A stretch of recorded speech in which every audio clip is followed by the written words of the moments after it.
Hello, friends, and welcome to a brand new episode of Discourse in Magic. My name is Jonah Babbins, and in this episode, we sit down with Chris Pilsworth.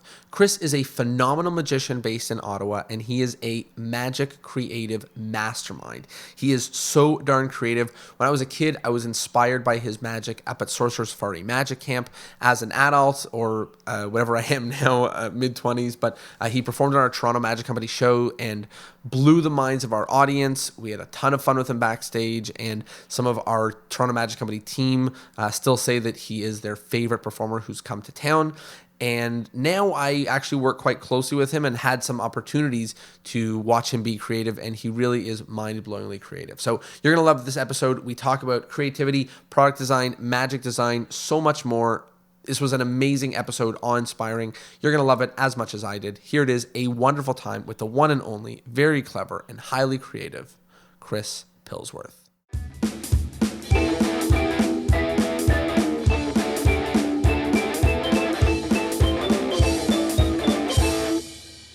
Hello, my friends, and welcome to a brand new episode of Discourse in Magic. My name is Jonah Babbins, and we are here with the one and only Chris Pilsworth. Chris, how are you? I'm really well, Jonah, and thanks for having me on the podcast. I'm really excited. I've known you since like Magic Camp a long time ago, back in the day, and I had the privilege to have you come to Toronto and be on one of our shows and just blow away the audience and also blow away our team. Let's start at the beginning. How did you get started in magic? When I was 11 years old, my older brother had brought a few books home from the library, magic books. And that just started to get my creativity going. I really was fascinated by that and started to learn how to do some simple tricks. It took me about a year before I got enough confidence to start doing magic shows. When I was starting off, the birthday party circuit was kind of like your easy into the entertainment industry. And I remember, I think a friend of mine down the street, he was also interested in magic. And so we did a birthday party show for his sister. I think that was the first show. And one of the things I can recall is that at the time I'd bought a few things from Morrissey's, which is in Toronto institution, which is no longer in business. But they sold all the aluminum products. And I bought a Loda bowl. And so one thing that my friend and I did, because we weren't really being paid for the show, is we filled it up with Coca-Cola. And then I would do a trick and I'd say, I'm a little bit thirsty. Why don't you do a trick? And so before he started, I'd take the Loda bowl and pour a drink of Coke until it was empty. And then when he finished, he said, I'm a little thirsty. So he'd pour a drink of Coke, and it went back and forth that way. So not only did the kids watching the show have a sugar rush at the end, so did we. We polished off a bottle of Coke between us. Talk to me a little bit about how the journey continued to go in terms of professional magic, because I know you went to school. I was kept at magic all through high school, and then after high school, I wanted to do it full time, but my parents encouraged me, in quotes, encouraged me to go to university to get something to back it up with. So at the time, my dad had been doing some sessional lecturing and marketing at Carleton University in Ottawa. And they had a school of industrial design, which is product design. And it was a limited enrollment to 30 students each year. And the graduating class would have an exhibition at the end of the year that would be showing all the products that they designed with models, like full-size models. So he took me to see that a few years before I graduated from high school. And some of the projects were like really cool. There was some power tools. Some of the guys had designed some electric guitars. And all the little signs said, don't touch. And I just wondered why, because it looked like the real thing, but they were all just made out of wood and plastic and Bondo and paint, and they looked like the real thing. And I thought, well, the year I went in, they had 300 people apply, and you had to go in and do a show your portfolio with an interview. And some of the stuff that I'd been making for magic, actually, I brought with me. I had made a fake hand, which I made out of plasticine, and then I cast it in plaster of Paris in two halves. And then I made the hand itself out of this stuff called plastic wood. And then I'd made some other props too, so I brought that in. And it wasn't until later on that I realized that that hand that I'd made was like almost identical to an easier third year project that we had. So, I ended up being one of the 30 students accepted in the program. And so I kept that was a 4 year program. And all through that, I used magic to earn my tuition for the school projects and everything. So the two worked really well. It went hand in hand, and all the skills that I learned from that have served me in good stead for creating and designing. And if I had to do it over again, I'd probably go back through that program again. Although there's so many things that magic makes use of that if you go through like marketing or if you go through theater, television production, there's so many ways to apply magic with other things that you learn. So it doesn't really matter, I don't think. I mean, I agree with that because I'm really on board with people combining their magic with the other things that they have loves and passion for. That's how I think they're going to make something unique and make a difference or do something different. And what I was going to say when you started talking with the program was that it sounds like the program was an encouragement and also giving you some of the tools and the confidence to actually put together like tactile things to a high level. Like your prototypes utilize types of plaster and wood and things that I've never even heard of to accomplish goals. So I was going to say like, so amazing that you had that program, but it sounds like you had that kind of mentality and exploration even going into the program as well. And maybe it kind of tightened some of those screws for you or gave you some more tools to play with. So I'd been building stuff like since the beginning, but the design program just allowed me to hone those skills even more, and also to make me aware that magic, for the most part, not so much these days, but there's always been that feel of cottage industry. So products that are put out, it's not like you're going to make 100,000 of them. It's going to mean like maybe, in a limited run, maybe like 50 up to say maybe a good seller might be, I don't know, 3,000. So it sort of dictates how things are going to be designed and what processes are going to be used. Spending time in design allowed me to see how things that are manufactured in greater quantities can be made. And also when we were making our models, we were using different materials from sheet metal to plaster to plastics, wood, and all sorts of things. So it gave a really good foundation in how to make things, and also to be able to select the appropriate materials for the job. And I think the other aspect too of the course that comes into play is the study of ergonomics, which is how different shapes and sizes of people interact with products that they use, and also designing products so that the products are usable intuitively as opposed to having to try and figure everything out, and also to make the product work for the user as opposed to the other way around. And I find that there's a lot of products in magic which you kind of have to learn how to do it properly when a few design changes might have made it easier to use. Is there an example to help us understand? Let's take something classic that goes way back, the zombie ball, for example. So if you examine the gimmick on that, you've got a cantilever, which is like you've got a weight on the end of the rod, and you're trying to support that weight with a few of your fingers from one hand, and to try and get good action with that. So if you gave that to a designer who was experienced in ergonomics, like specializing in that, I'm sure they could come up with 4 or 5 different gimmicks which would enable that to become more usable, and allow you to be able to focus on the presentation. To me, one of the problems with some of the products is if you're worrying about if that magic trick is going to function properly for you because of something, the way it works, and you're not sure, then your focus during a show is being split between, is this going to work, at the same time trying to entertain your audience. And I think that the rehearsal and also the product need to be done in such a way that you can fully concentrate on just the reaction that your audience is giving, and be able to adapt and work with that, as opposed to having it split between trying to figure out, is this going to work? Because if you're thinking about that, then you're not really giving your full attention to the most important part of the performance. To comment on that, I find that I often am less ambitious with technically challenging things when I'm on stage than I am in some of my close-up magic, only because for that reason, like I will often opt for just the simplest methods that I can possibly bear for while I'm on stage. And I'm almost fearful of technically challenging things.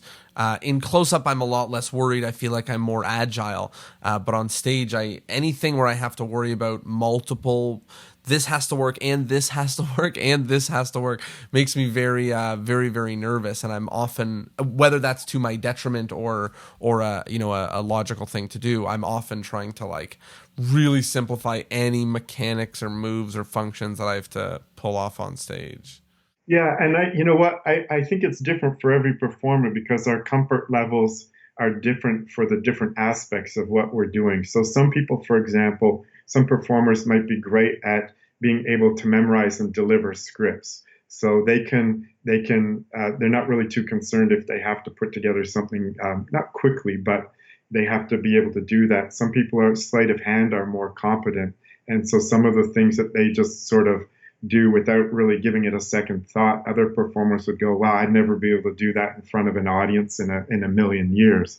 So I think for performers, one aspect of becoming better is to recognize your strengths and weaknesses and always try to play to your strengths and try to hide your weaknesses in the shadows and not play against what you do well and do things that you don't consider you do well. You know, surely in this podcast, I've discovered that there's no one answer to any question, whether about creativity or scripting or magic or anything like that.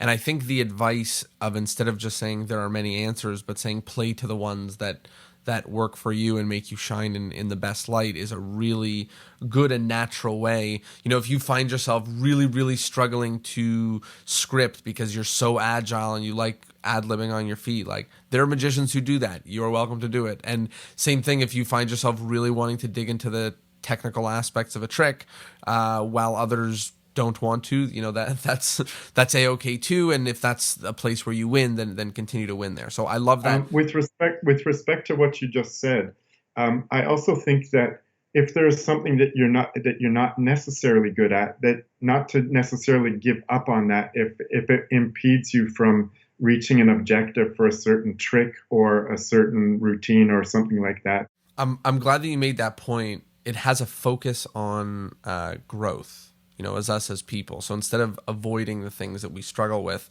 to kind of gather the tools that we have in our tool belt and see if we can solve the problems. And that means reaching to see what maybe other people have potentially done. And I think this is a great way for us to talk about creativity. You've created some incredible magic that you've sold the rights to for some magicians, and even some magic that people can buy on the market right now, things that are wickedly creative, and your show itself has things that are entertaining, that are fun, that are interactive. And walk us through how someone activates the kind of creativity, how someone activates this kind of thinking. I think for me, it's not always like exactly the same process for exactly the same trick, and there's different things that inspire me. And I think the thing is that to just try and keep your eyes open. As I've gotten older, I tend to my sort of existential theory about where the stuff comes from is that if you keep open and aware to things in your life, then ideas will come to you. You don't need to go searching for them. They will find you, but you have to not ignore things. So if there's something that pops in your mind because you see something, if it's just a germ of an idea, then write it down so it doesn't get lost. So it's not like you think, oh, that was interesting, and then forget about it. Write it down. And so, for example, with the trick putting the cactus inside the balloon, where that sort of got started from is I was always a big fan of the comedian Steve Martin in the movie star. In the early 80s, he was the cover story for Esquire magazine. and they had shot some photographs of him. And in one photograph, he was holding a red balloon cradled in one arm, and in the other arm, he cradled a cactus in a flower pot. What kind of struck me about that photograph is if any magicians have done photo shoots, and everyone has, it's very challenging to get a great photograph which conveys a story just with one image. And what was so brilliant about that was that there, right in that one picture, you saw drama. There's predator and prey, and you don't know what's going to happen. And so I thought, well, I guess like the idea popped into my head. I go, well, what if I put a cactus inside a balloon? And what I had done is I had made a sheet, 8.5 by 11 sheet. It was an Excel spreadsheet just for ideas, and then I put punched 3 holes in them, put them in a binder, and then I sort of divvied them up between close-up, stage, and illusions. And so that was one of the ideas, and it just kind of sat there for a while. Then I was doing a show at a festival not far from where I live. There was an older magician that I met in between sets, and I was saying, well, I got this idea for this trick, and he said, well, you should try presenting it in a competition. And so NICAN, which was the New York, Canada competition and convention, was coming up in 6 months. So I used that as a goal to get the trick going. But did you, you didn't have a method yet? Well, the method took a while. It's like the method is made, like in any trick, except for very, very basic tricks, your method is a composition of a whole bunch of little problems that you have to solve in order at the very end of that to create this impression that magic's happening. So I mean, if I said to you, Jonah, put a cactus inside a balloon, but you have to do it like not as a magician, but you just have to do it as a human being, then that starts to lead to a series of, okay, well, how do I do that? And then you start doing research. The thing about doing research on Google, for example, it's not so much that the information isn't available. It's more often than not, whenever I'm doing research, is trying to find the right keywords that lead you to that answer. Because you can put in like 2 or 3 different keywords, and only one of them might lead you to the information that you seek. So it's still a lot easier than it was before the internet. But it's still not like 100% easy if you don't sort of what you need, but you don't know what maybe the technical terms that they use in that industry are. And so you sort of have to explore that way. So yeah, the cactus was just a matter of solving a whole bunch of problems. And even when it started going in the show, for the first time, it's gone through about 8 or 9 revisions, and not revolutions, but evolutions. If you get the idea reasonably good, like the method, if you've got a good method, it usually works hand in hand with the effect. Like they will support one another. So you don't have your method butting up against what the effect is. If that happens, then sometimes it helps just to take a few steps back and just reevaluate what the possible methods could be.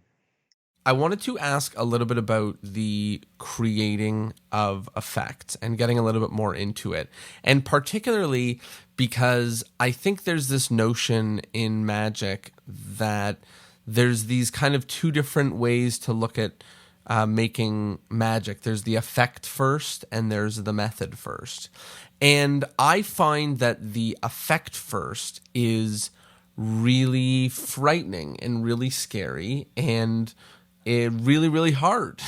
and I'll just, a personal story is we had open mic magic show that was every week.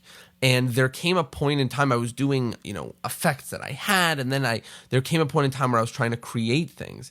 And I just got so sick and tired of beating my head against the wall, creating things that weren't very good, that after a while I shifted back to just saying like, okay, let me maybe go to classics or maybe go to neoclassics just so I can feel good about bringing things to the stage in my own way and not feel like I'm really, really struggling to generate something new that's never been seen before. So how does someone really get the ball rolling to imagine an effect and then bring that effect into reality? With what you said, that you have to every person who's going to be creating stuff has to cut themselves a bit of slack. Sometimes you're running to a deadline, but most of the time we're not running to a deadline, like having to get something immediately to do that.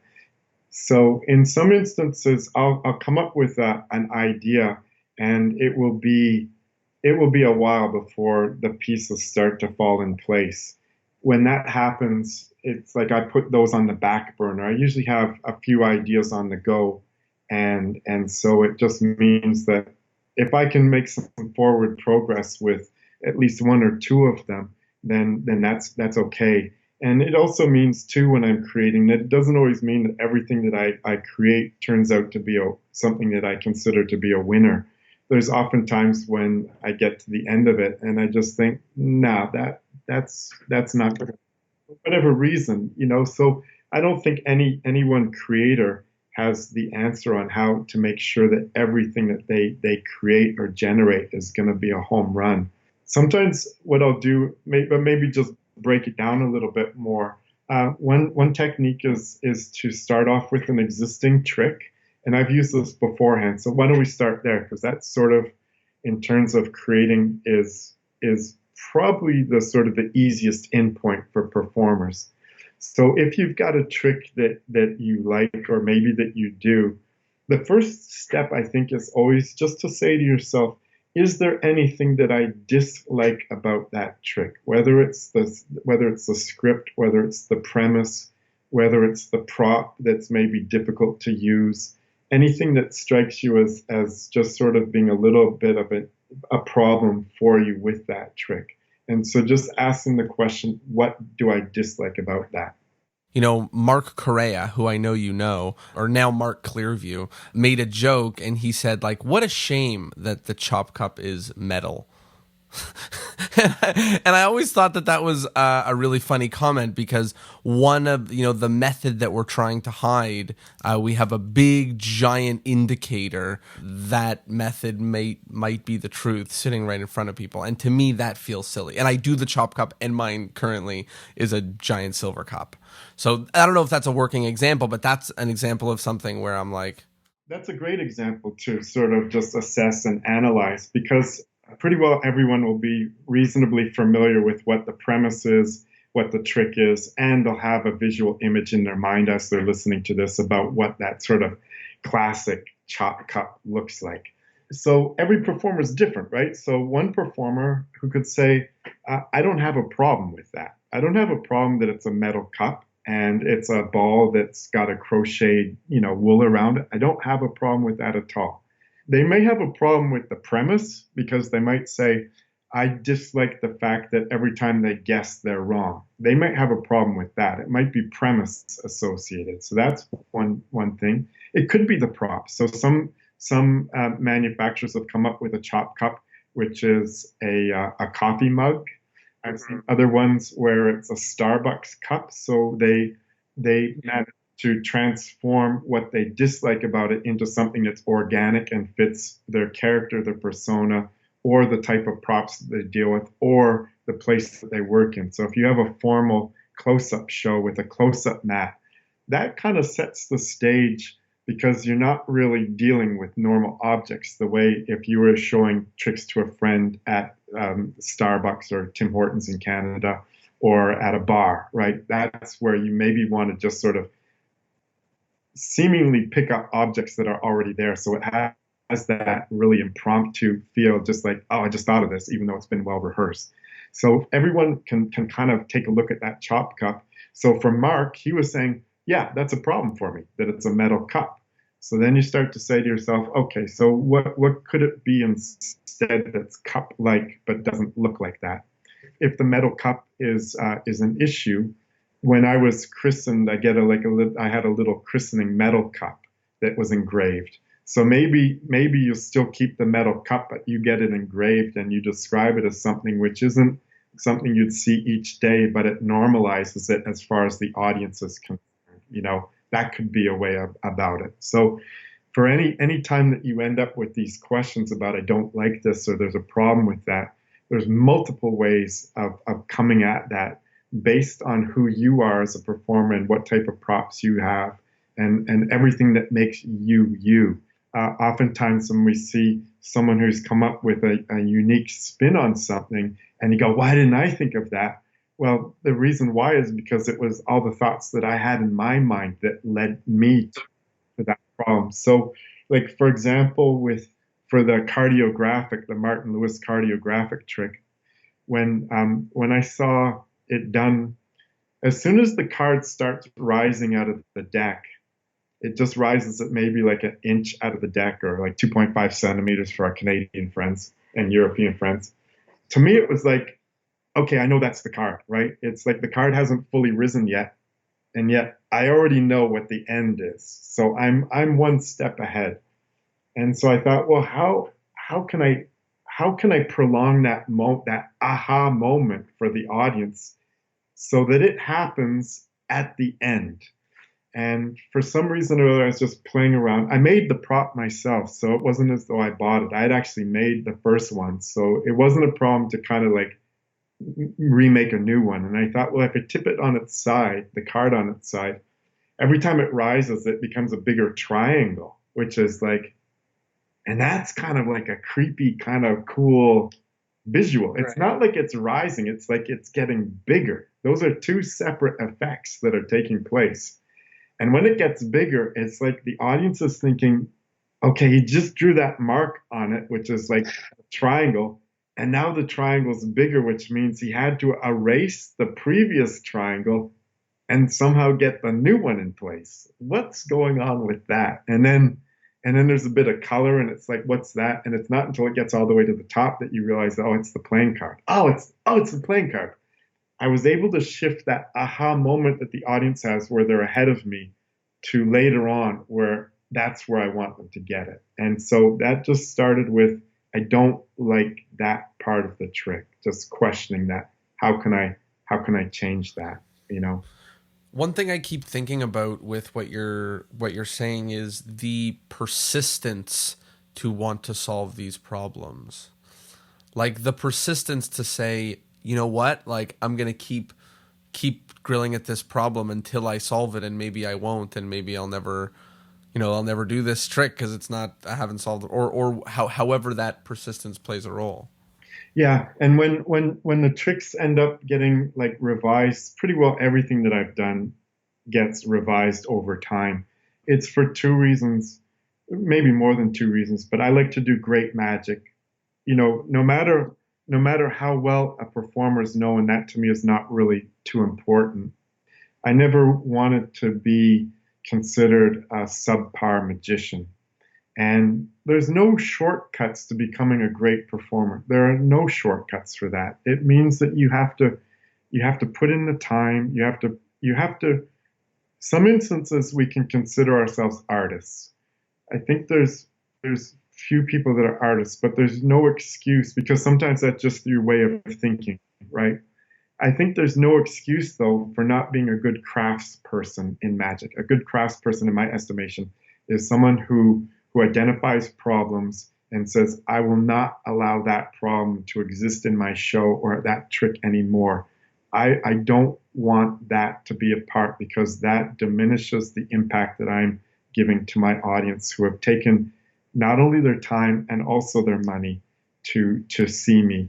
And in my estimation, the most important thing that I say at the end of my shows is that I say that when we're born, the one thing that we're given is our time. And once you spend the currency of your time every day, you cannot recoup that money. If I get broke, I can make more money later on. There's a possibility for me to do that. But once I've spent my day, it's gone. I don't get that back again.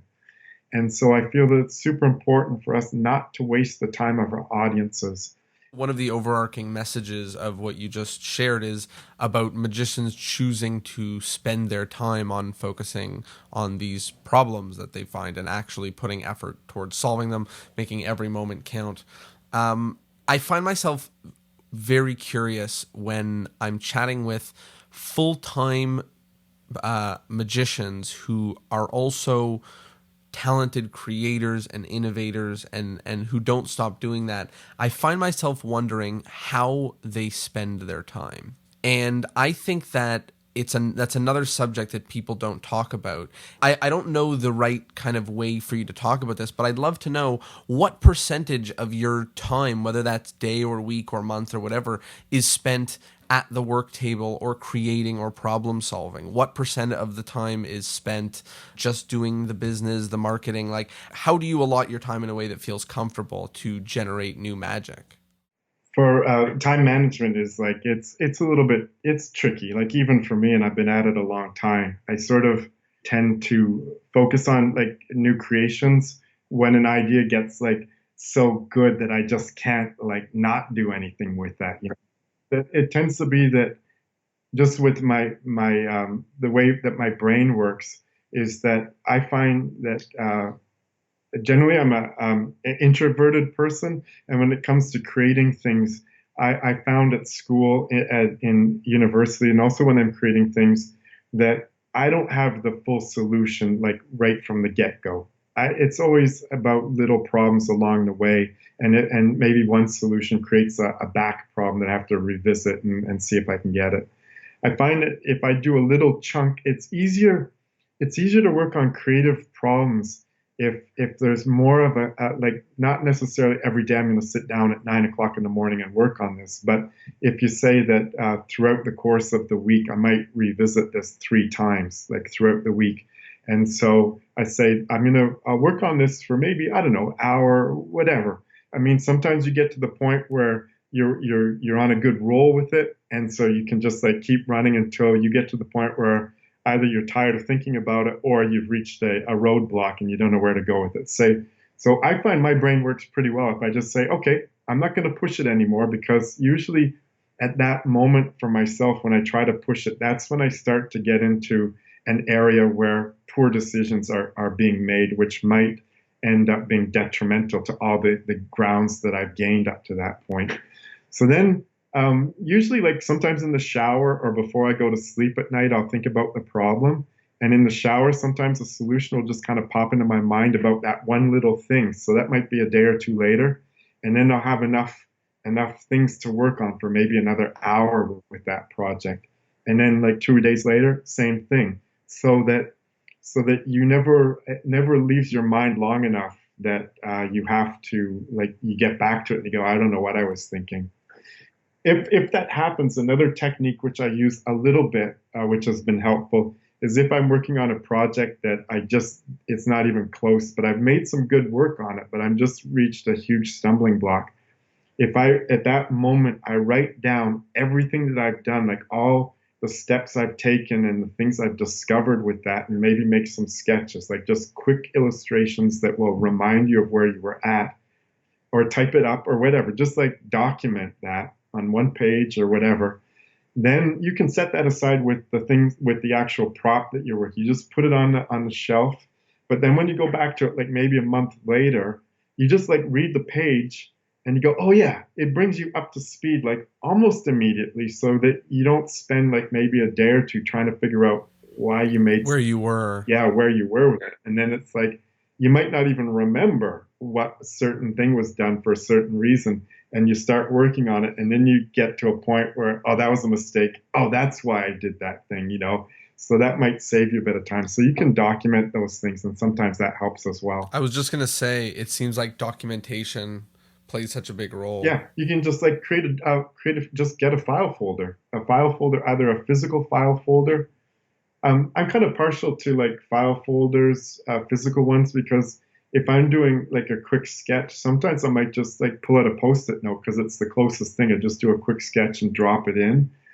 So a file folder means that it could be like a full-size page that was typed up. It could be like maybe it's like a color, like if you want to have something painted and you went to the hardware store, Home Depot or Lowe's, and you were looking through the color chips and you found one you thought was good. So you bring that home, you drop that into the file folder too. So a physical file folder will enable information and inspiration to be able to be all combined together without having to scan things or that sort of stuff. And that photograph of Steve Martin, that I ripped that out of the magazine, and that went right beside my sheet that I documented everything about what I thought the trick could be. So it's all in one place, and brings you back up to speed if you had to take time away from the project. So, don't necessarily beat yourself up over the head if something isn't quite right. Because on the other hand, too, if you take time away from the project, sometimes forgetting about what you'd been like the road that you'd been on to try and figure out the solution helps because you come back to it with fresh eyes, like and maybe new information that you've discovered in the meantime about maybe a slight or a gimmick or something that ends up being the solution to something that you had. And if you just pressed on with it initially, you might not have had that information at your disposal. So, the whole thing about creativity is just to kind of keep your eyes open. Don't necessarily press forward when you reach a stumbling block. Give yourself the luxury of a bit of time just to forget about it for a bit and move on to another project. And have a few projects on the go is always good. And one recent one that I did, which was cool, is I had this idea for a trick and it wasn't happening. And I thought of one method and that wasn't working too well. But then I wanted to get this trick in the show. I had like a deadline for it, and one deadline. It was like 2 or 3 days, and so I thought, let me take another look at this again. And like in about an hour, I'd come up with a solution that was working pretty well. And then after that, I put it all together. It worked. It worked pretty well. And then since then, I've been refining the handling to make it even more deceptive. So for me, it's like sometimes getting a kick in the ass to get it done is also a good thing. Just depends. We've been able to work quite closely together during this time, and I'd love to just hear, how have you been enjoying creativity in magic in this new lens of virtual shows and stuff over the internet? How has that kind of playing and new world, how has that been for you? With respect to creativity, I'm an eternal optimist. In terms of what happened, like once all of my shows sort of vanished mid-March, it was like I was depressed for a little bit and despondent and wondering, when your principal form of, well, the only form of income, except for consulting and stuff like that, but that was equally affected.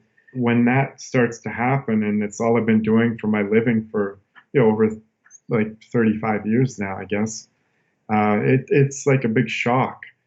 So as far as the business side of things go, that took longer for me to sort of reimagine and understand what the problem was. Once I realized that the demand for entertainment hasn't disappeared, it's the way that we delivered the entertainment which disappeared, meaning that there is no live performances. So being part of your group is great. Initially I didn't want to do any online live shows, but as a designer and someone who's creative, I also realized that restrictions actually enable you to come up with solutions more easily. If I was to say to you, I want you to make up a trick for me with a deck of any trick in the world, could be close up, could be staged, could be an illusion. I can give you as much money as you want to design and develop it. But you can only do one, and I'll give you as much time as you want. So there's no restrictions at all, like none whatsoever. And you would be hard pressed to come up with one decent idea because you'd be thinking, no, I think this one's better. No, that one's better. So to me, being given restrictions on what you're creating is actually very helpful. The more restrictions you have, the easier it can be because it allows you to eliminate a whole bunch of options.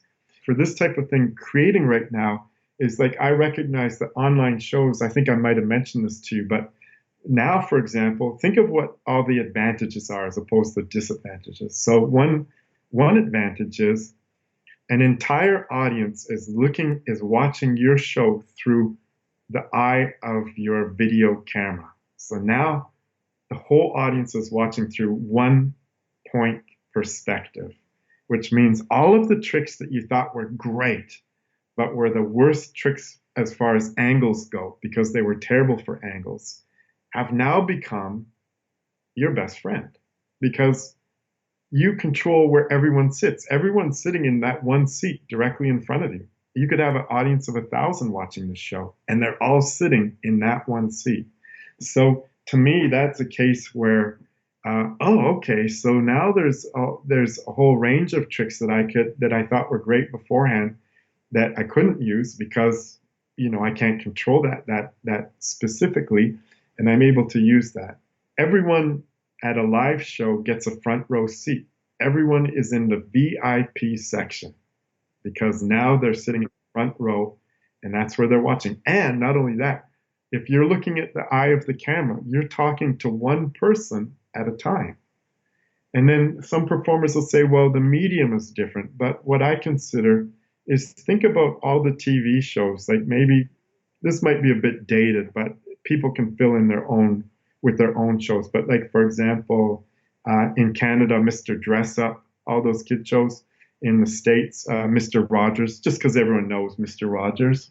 So think about that. So, and any of these performers where they don't have a live studio audience, they were all looking into the camera, but never once when you were a kid with any of these shows did you feel like they were struggling with the medium of talking directly to you and to reach you as well, right? So how is it? How is it that we as performers, even though we've been working in live situations where we can see everyone, or if you're in a theater, you see the front row because of the lights, but how is it that all of a sudden we feel like this is a huge impediment to being able to do these camera shows? And we can still see the people if you've got a Zoom show, or you can read the comments if it's Facebook Live. I mean, there's still interaction taking place, which is more than Mr. Rogers ever had or Mr. Dress Up. I mean, they'd get fan mail afterwards saying we like that, but that was after the show's over. I think maybe some of the things that they were doing were that they were interacting perhaps with puppets. They were giving themselves someone to interact with. So that's something I think that can be exploited, perhaps. I know Mario, the maker magician out of New York, has his kind of robotic puppet. So he's taking that stuff that's been done long before him and using that. That's one way. What you were talking about leaning into the interaction with people. That's becomes you just start to discover what the strengths of the medium are and to exploit the strengths and to play down the weaknesses of the medium. So you don't need to be a super creative person, but I think what helps a lot in order to be more creative is not to dismiss the range of your creativity. Like you say, well, he's super creative because he came up with this. Well, the more you do it, the better you get. Not the more you do it, the better you get. It's always difficult creating stuff. So you don't get better. You just get more experience understanding the process, perhaps. And you're also maybe a little bit more less adverse to the struggle and the blood, sweat, and tears that go into making something good. You're prepared to put the work in and put the time in, and to say I'm going to be frustrated when I reach a stumbling block or it's not going the way I want it to. So you get just better understanding we're just human and it just takes time and effort. But I think the thing that's cool is if you say to yourself, in terms of your creativity, my glass, as far as creativity, will always be half full. It will always be half full. You never run out of creativity. It's not like a well where you get to the bottom and there's no more. There's always more good ideas, always. But you have to think that to yourself, because if you think, no, I did it, I don't got any more in me, then at that point, then it's your negative attitude, which will will prevent your brain from coming up with new ideas. So always say to yourself, I might not have the answer now, but I can get the answer. And sometimes that also means, like last night I was talking to my friend Rick Wilcox, and I said, I'm working on this thing that he was familiar with. And I said, I got this problem. This is like, I came up with 5 ideas and here's the one I want to go with, but here's the main issue. And he goes, oh, well, here's what you can do. And so you don't necessarily need to be creative, but maybe you need to be creative in the friends that you cultivate who are maybe more creative. And maybe they're creative in scripting. So you fire it out to them, say, what do you think of the script? But don't just say, give me a script for this trick. Do your work beforehand, because anyone who's creative doesn't want you saddling them with your creative problems. They want to see that you've put in the effort beforehand it's much easier to comment on something that's already been made, like that you've formed. If you're doing pottery and you just bring someone a blob of clay and say, I want this trick, which is going to do this, this, this, and this. And I'll say to you, look, you haven't even made an effort to define what it is. Go home, come back in a week or two when you've given it more thought and you've described it or you've tried things, you've shot some video, some test video, and say, look, this is what I got. This is the part that I'm dissatisfied with. How can you help me here? And then build up like a sort of like a mastermind team of, and it doesn't need to be formalized. It just maybe someone at your magic club is good at this. So you say maybe they know a lot about card slates, and you say, in this part of my trick, I need to do this, but it needs to be done this way. So what would be good ones? Or sometimes if you don't want to saddle them with a big problem, where can I look to maybe find the solutions? Guide me teach me to fish as opposed to give me the fish. So, but there's always someone you can ask. And I remember when I was building some illusions and I was making a base that had a metal base that needed to support a bunch of weight. And I couldn't find any in the illusion books that I had, like how far apart to spread the screws to fasten it in so it wouldn't sort of just fall out. And so I just went online and I got Johnny Gone, who's like one of the premier illusion builders in LA. And I sent him an email. I said, John, I'm building this. I've got a base which is this big. I gave him the dimensions. It needs to support this much weight. I want to put in a metal base on it. What thickness of metal should I use? And how far apart should I spread the screws? And how long a screw should I put in? And he emailed me back with the information. So I wasn't creative in doing trial and error and figuring it out over like 2 or 3 months.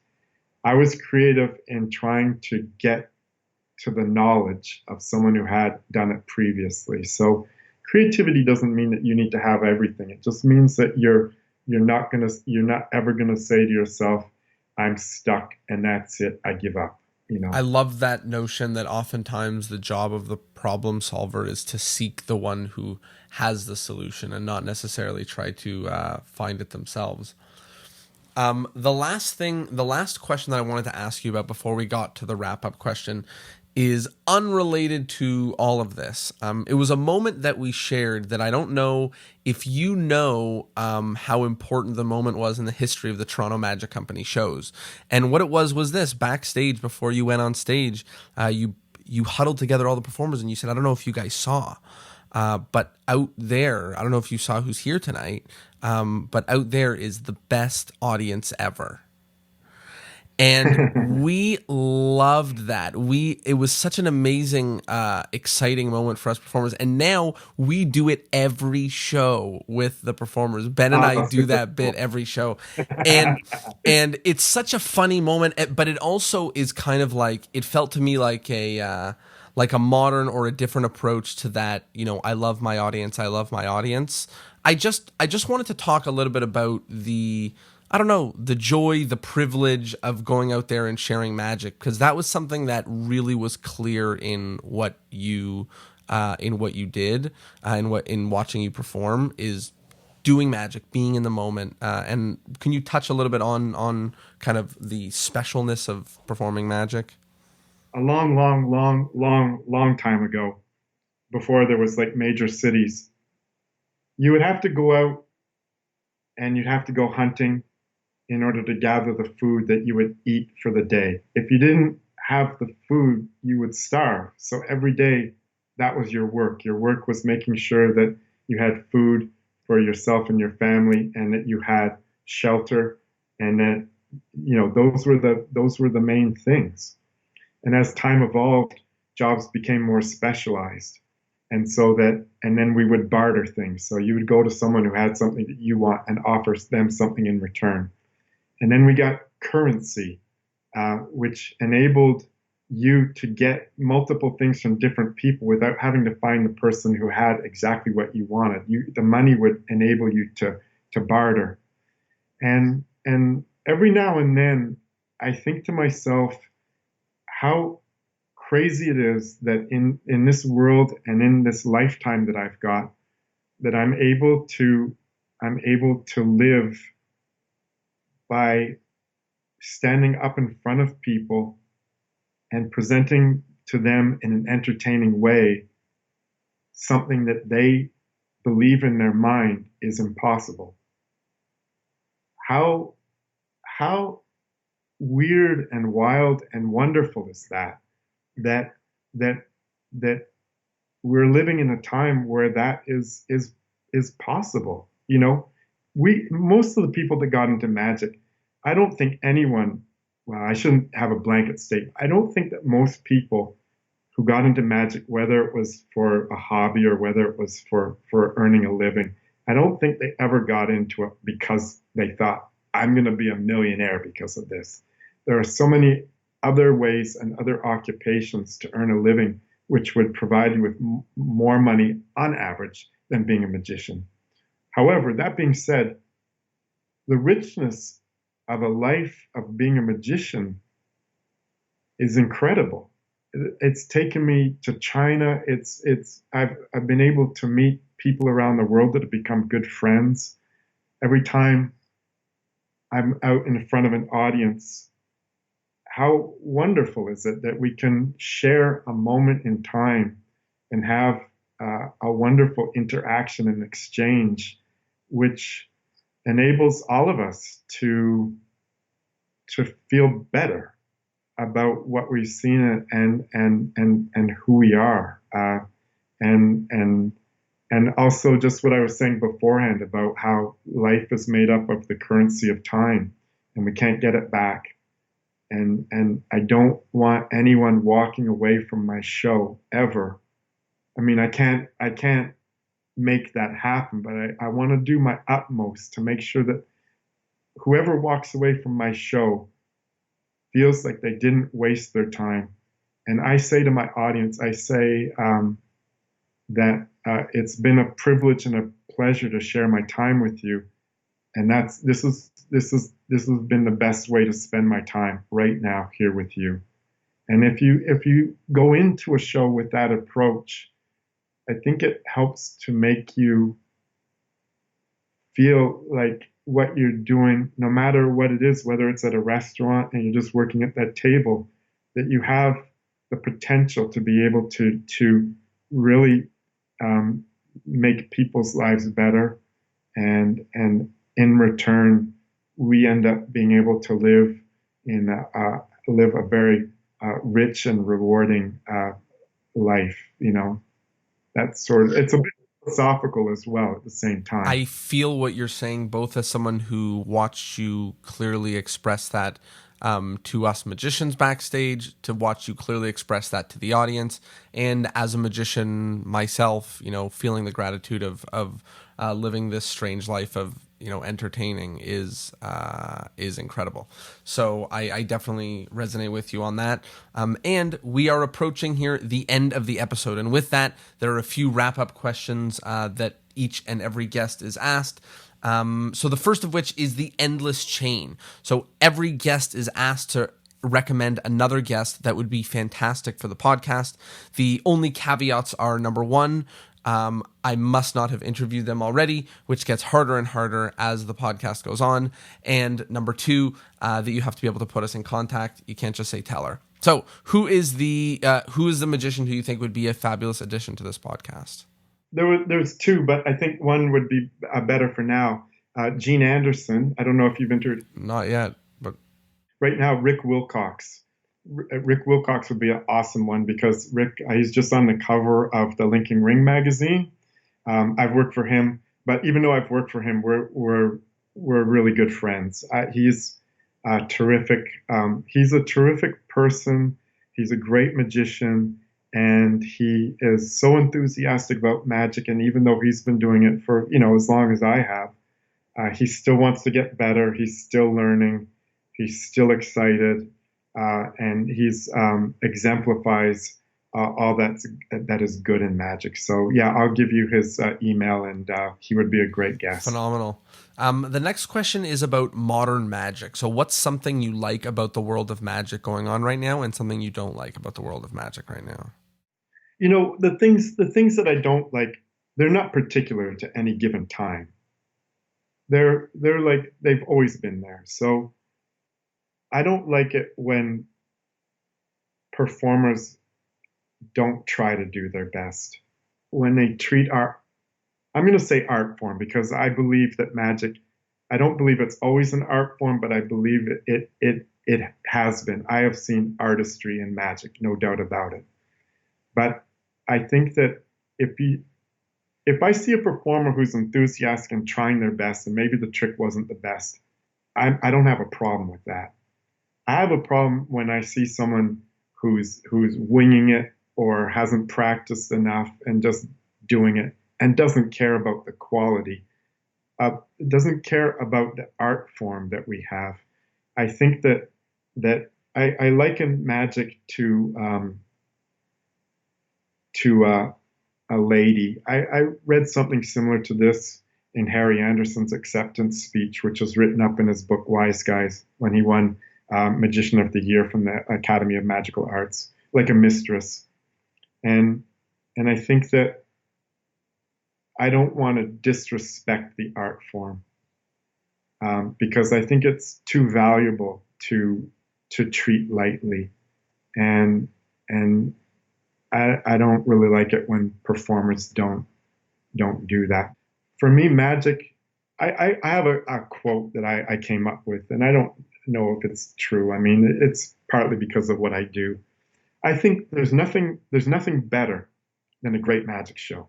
There's nothing better than a great magic show. And there's nothing worse in entertainment than a bad magic show. It has the potential for being at the two extremes. And I don't like it when someone doesn't.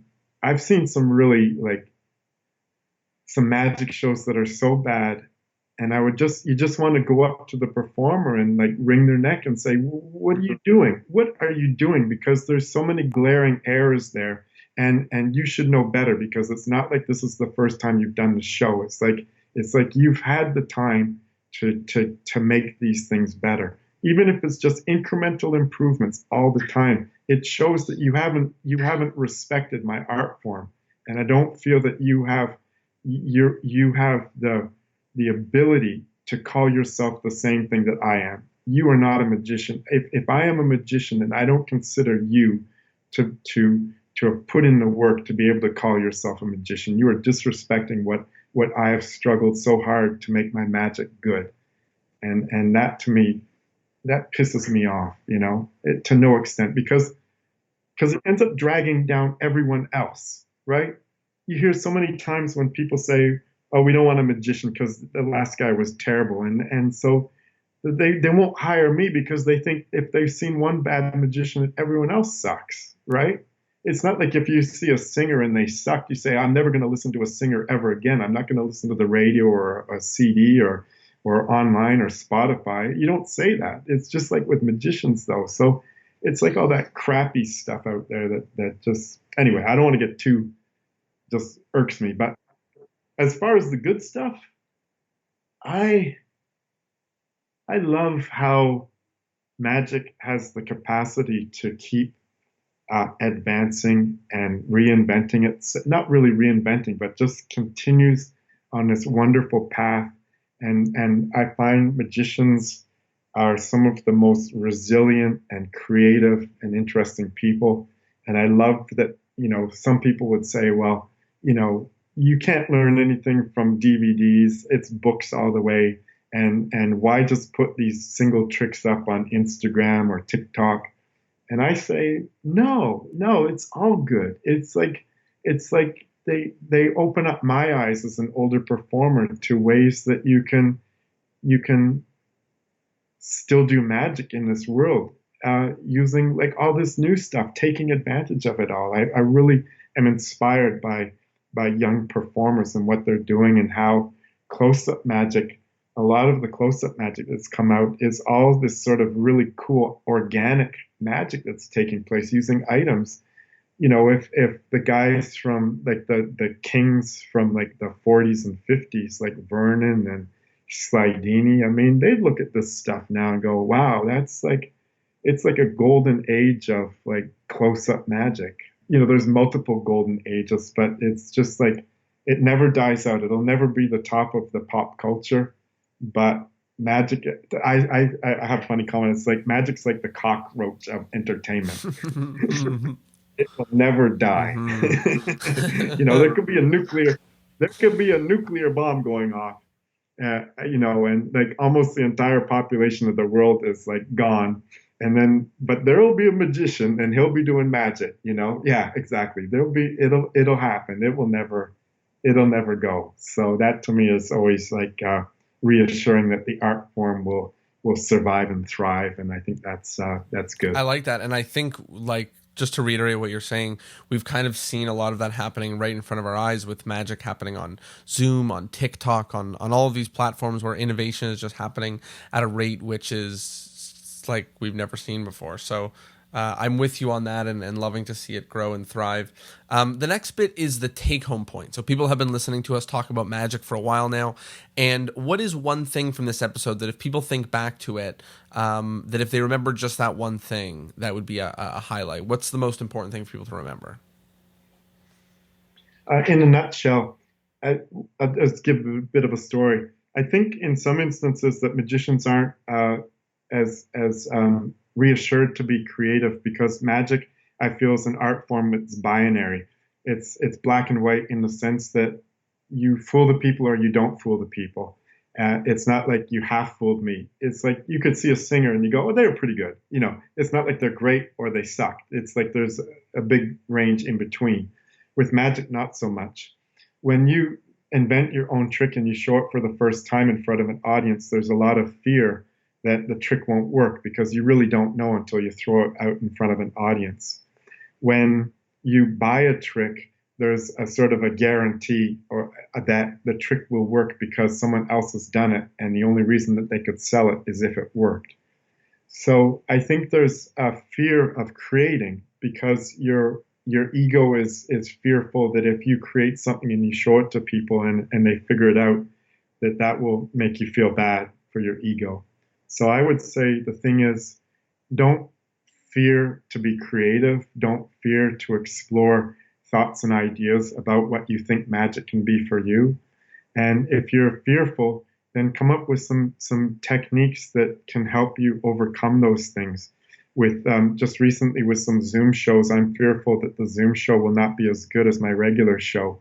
And what I've done is I've booked a few free shows for some friends and neighbors and stuff like that, so that I can work out the technical bugs, not so much of the magic, but of the medium. And that way, that gives me the confidence to be able to move ahead with paying shows.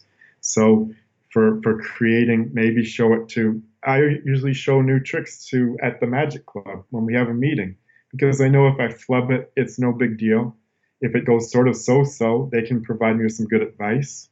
It's a safe way to be able to get new material in, and I can determine at that point whether it's I need more work, which is always the case, and how I can do that, and then show it to a few other close friends, and then build up from there. So don't be fearful of being yourself. Don't be fearful of creating your own material.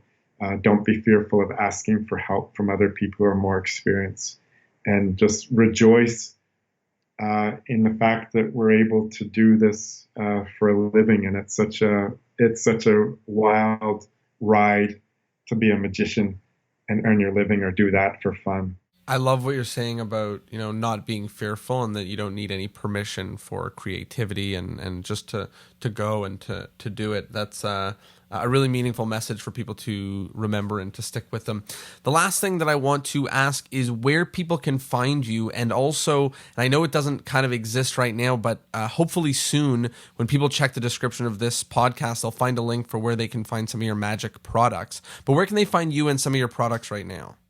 So for starters, if they're looking for the egg bag that I designed that Bill Abbott is selling, so they can go, Bill's a good friend too, so I don't mind promoting him during my webcast, but it's BillAbbottMagic.com, And I think it's on the last page. So that's for the egg bag and also replacement bags and eggs. For my site, they can for consulting, they can find out a bit more about what I've done on my website, chrispilsworth.com. And I've got one section for consulting, so they can look there. And I've worked with Rick Wilcox. I've worked with Matt King. Worked in China and some other performers as well, and built some props, custom props as well. And then there'll be a new site that will have some of the lecture notes that I've put up and everything like that.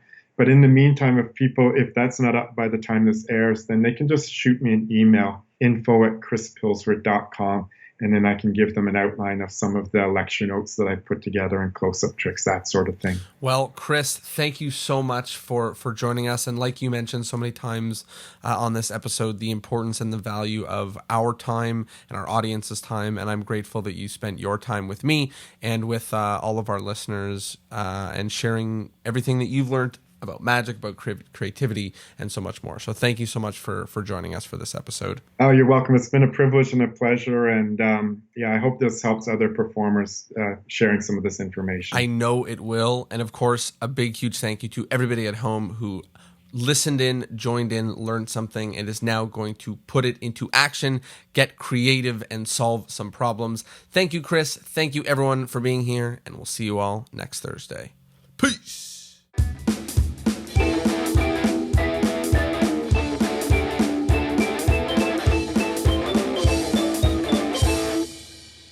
Well, there you have it. Hope you liked the episode, and I hope, of course, that you learned something. As always, please spread the word and tell a friend. It's the only way that other people get to hear this beautiful Chris Pilsworthy goodness or any of the other 200-plus episodes. Thanks for being here. Spread the word. Tell a friend. Means the world. Thanks so much. Love you lots. Love your ears. See you Thursday.